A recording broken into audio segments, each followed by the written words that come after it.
guys need to get underground now. There are some barriers to making a town like Moore, Oklahoma, better protected against tornadoes.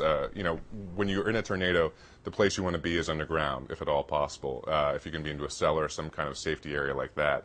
The problem is that in Oklahoma you have very strong bedrock, so actually making a cellar is extremely difficult. You have to actually blast or dynamite that out, and that's not something a lot of people can afford. So that's a problem right there. And then we've also seen, Moore, Oklahoma was hit by a major tornado back in 1999, caused huge amounts of damage. It might have been one of the most powerful tornadoes ever recorded in the United States. For something like this to happen twice to a town in just 15 years is like being hit by lightning twice. It's that unusual. I would certainly think that after 2 tornadoes in really just 15 years of this kind of magnitude, you might see a town like Moore begin to invest more in better cellars for public structures, especially for schools. I mean, you have to think about the areas, where will people be in the case of a tornado. One of the things that made this potentially so deadly is that it struck at around 3 p.m., so you had a time when kids are still at school, a lot of people are out in the roads. It's sort of the beginning of rush hour. It's really the worst time a storm like this could hit. And I think in that situation you want as many places as possible where people could go and protect themselves underground, where,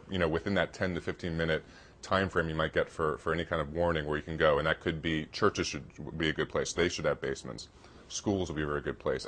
Government buildings, anything like that can really get people into a protected area, and it doesn't put the burden on them. I mean, it might be tough for an individual homeowner to spend the money to build a basement.